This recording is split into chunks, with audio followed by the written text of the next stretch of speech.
Hi, this is Nick Karn, and this is my EDL 851 Module 13 case study, A Good Teacher Turns Bad. So there's a quick summary of the whole situation. Mrs. Wilson is a principal in her third year at Crestview Elementary. She has a great staff and support system. After spring break in her third year, she noticed a significant change in her first grade teacher, Mrs. Horton. Mrs. Horton has always been an effective teacher and a professional, but she had some issues come about in her personal life, uh, and is now acting rash and crude to her colleagues and students. Many parents complained about Mrs. Horton's behavior and reached out to Mrs. Wilson to do something about the situation. Mrs. Wilson scheduled a meeting with one of the parents and Mrs. Horton that ended with Mrs. Horton slamming her fist on a desk, accusing the parent as a liar. Mrs. Wilson excused the parent from the meeting and wanted to speak with Mrs. Horton alone. And that's kind of where the story left off. So, what do we know? Crestview Elementary has always had a history of success, even after a transition to a new principal, and it seems like there is a very, very good staff cohesion there. Second, Mrs. Horton is an effective teacher. We learned that in the case study that in the past she was Teacher of the Year, but recently personal issues had affected her performance, mainly in the separation from her husband and having to take care of her children on her own. The third is that parents and students are upset by Horton's behavior. Some students have gone home crying to parents about her behavior, and parents, at least four, have reached out to the superintendent to actually do something about Mrs. Horton. So the superintendent reached out to Mrs. Wilson, the principal, and to see what was kind of going on. And then finally, Mrs. Wilson figured it out, and she wanted to have a conference with a concerned parent. So you had Mrs. Wilson in the meeting, you had Mrs. Horton in the meeting, and you had the concerned parent. And this ended poorly with an emotional outburst by Mrs. Horton. So that's kind of what we know. We know the problem is that Mrs. Horton has had issues with professionalism and she's had issues with her personal life. So those are the two main problems that we need to analyze. So what do we know? What do we need to know? Sorry. So, has Mrs. Horton reached out to any counseling or assistance? Has she informed anybody about these personal issues? It's kind of for me just to kind of see if Mrs. Wilson knew about this, and if she did, maybe why something wasn't done prior. But we don't know that as far as the case study, so it's just a good question. Second is how open is Mrs. Horton to discussing her personal issues with Mrs. Wilson? Some people are very secretive, or not secretive, but even just like resilient to talking about their personal issues. They separate their personal life from their work life. So that would be interesting to kind of figure out. Has she felt comfortable discussing her personal issues with the principal? Some people don't feel that way. I know if I had a personal issue, I probably wouldn't want to talk to my principal.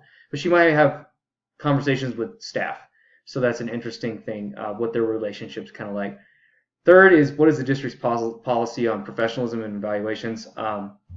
With this conference and the unprofessionalism that happened, I would like to see kind of what was the district's policy on that and follow the book so maybe we don't get in trouble. But also just kind of, it gives us a backing to kind of figure out what to do next. And then the last thing is, how have other teachers reacted to Miss Horton? It does say in the case study that Mrs. Horton has been abrasive to her staff members, and so it would be interesting to see what the staff thinks. Have they been supportive, or have they been kind of distant and keeping their space between them and Mrs. Horton?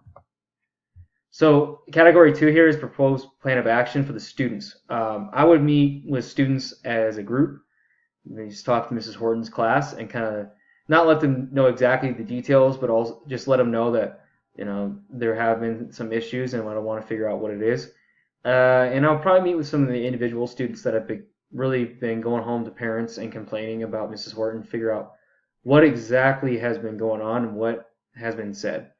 Second is, I would meet with concerned parents individually. I think having those individual meetings before making decisions is important, because I want to hear all sides, and then I want to hear Mrs. Horton's side as well to kind of get a good gauge of what has really been going on. Because all the time with these conflicts, there's always two sides and there's somewhere in the middle.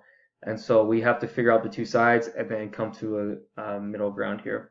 And then finally, work with other teachers to possibly take some new students. I would just let them know that, hey, there's an issue going on. Would you be willing to take some students? And if not, why? And kind of figure that out. But just letting them know prior, before I just spur it on them in the moment and say, hey, here's a new student and I didn't tell you. So that would be professional to tell the teachers that and say, just be aware that this might happen.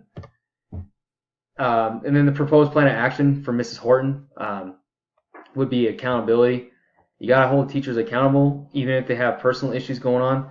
You got to hold them accountable and say, you know what you did was wrong. I want an apology and maybe even a write-up because it was unprofessional and that's not how we conduct ourselves. But I would follow that up with support. So you hold them accountable and then you also support them and you say, maybe you need some time off. Are you struggling financially and do you need assistance and some counseling? I don't know exactly what that would look like as far as financial assistance, but maybe some people would be willing to donate some days. I know every district's different with sick leave or personal leave, so it'd be interesting to see what the district's policy is on that. And then talk to counseling, not necessarily counselors at the school.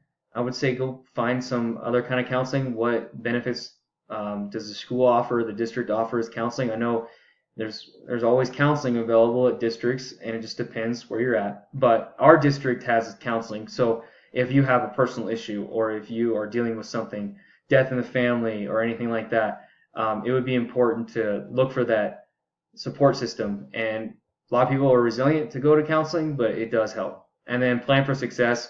More walkthroughs just to check on her, not to like be a gotcha. If she goes to counseling and she gets her time off, she's already had some time off for the break, but you know that everybody gets that break, so maybe she needs extra time. But just checking in on her and say like, how you doing? Do you need something? Let me know. Do you need to take over? She might be crying in class. You know, I've seen that happen before. She might be holding back tears, and you need to come in and cover her class for a couple minutes and just get her a breather. It's always different with people who are going through personal issues, so just make sure that we're aware of that. And then I would get student feedback to say, hey, has there been any improvement? Like, what's been going on? Have you guys been learning? Do you feel safe, etc. So resolution. So what's best for all students? I have to consider the reassignment of classes. I'm not a big fan of that, just because I feel like everybody's got to get through problems. And just because you don't like a teacher does not mean we have to reassign you a class. Maybe you have to work through it. But in this situation is a little different because of the personal issues going on.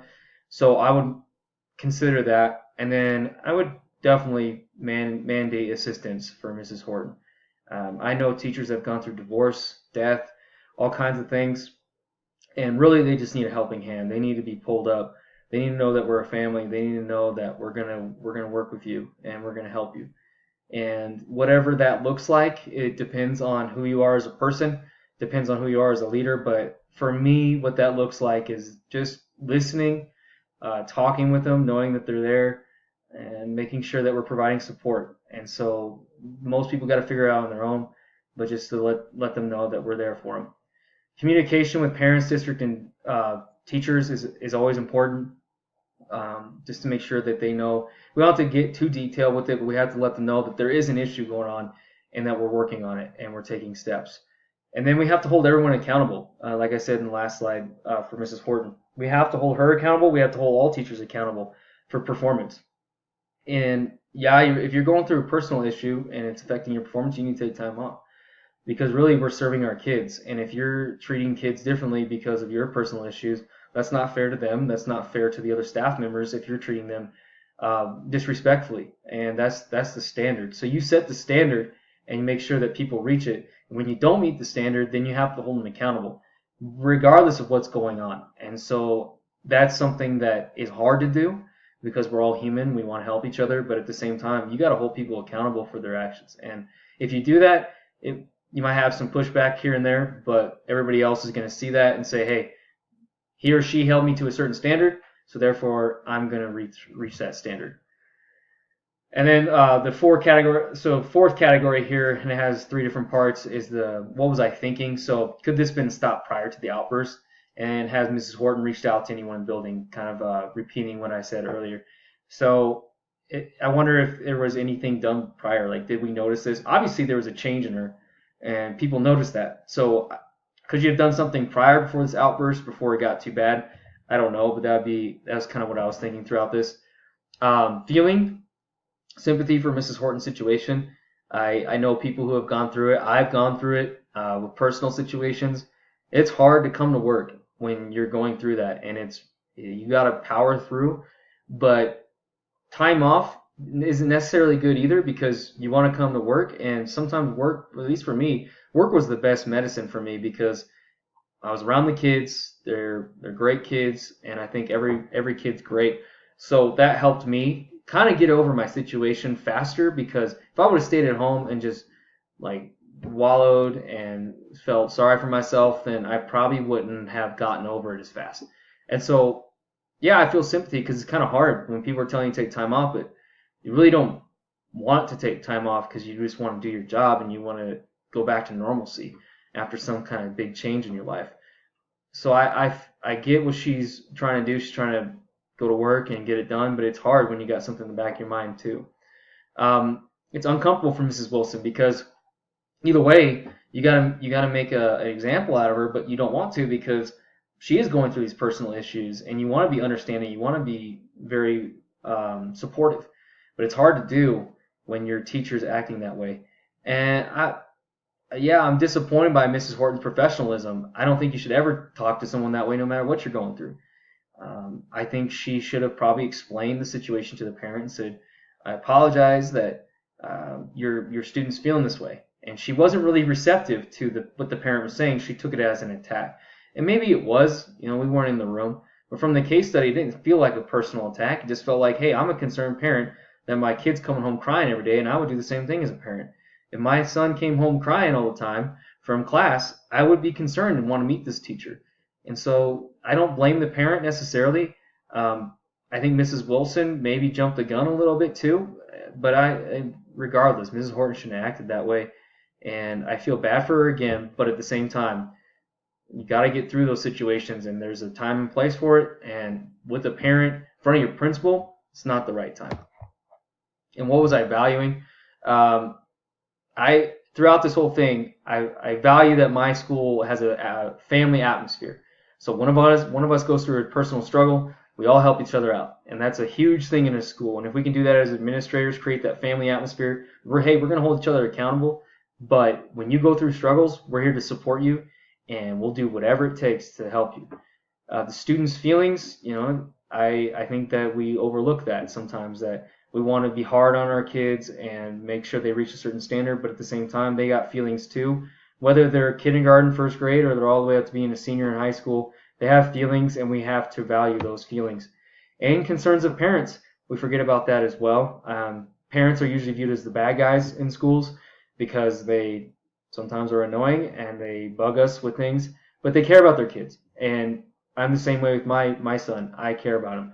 And so I want to make sure that he's doing the right thing, but I also want to make sure that he's not being harassed. And I usually side on the teacher side because I've been a teacher and for a while, and so I just think that it's rarely the teacher's fault, but I've also seen where it is. So as long as I want to believe my son and know that what he's saying is true.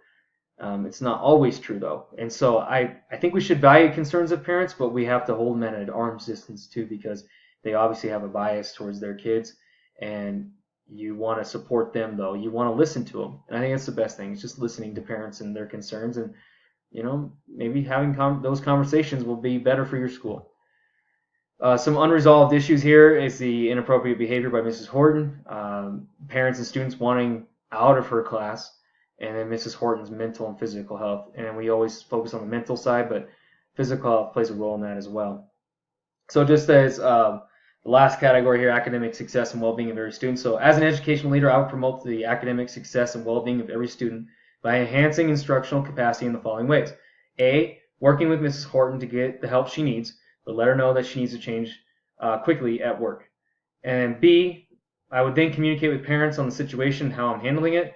C, next I would work with other faculty members to help Mrs. Horton, whether that means taking maybe a kid or two, or just kind of establishing some sort of support system with them. And then finally for D, I would possibly move some students from Mrs. Horton's class, just to maybe temporarily, and just see how that goes. Conclusion, anytime a teacher is going through personal issues that are affecting their performance in school, you have to hold them accountable, but also support them. We sometimes forget that our teachers and students have lives outside of school that could affect their work. It's important that we know we are there to help them and support them and give them space, but they still need to be held to a certain standard. All right, that's it. Thank you so much. I enjoyed this class a lot. and I look forward to my feedback. Thank you so much.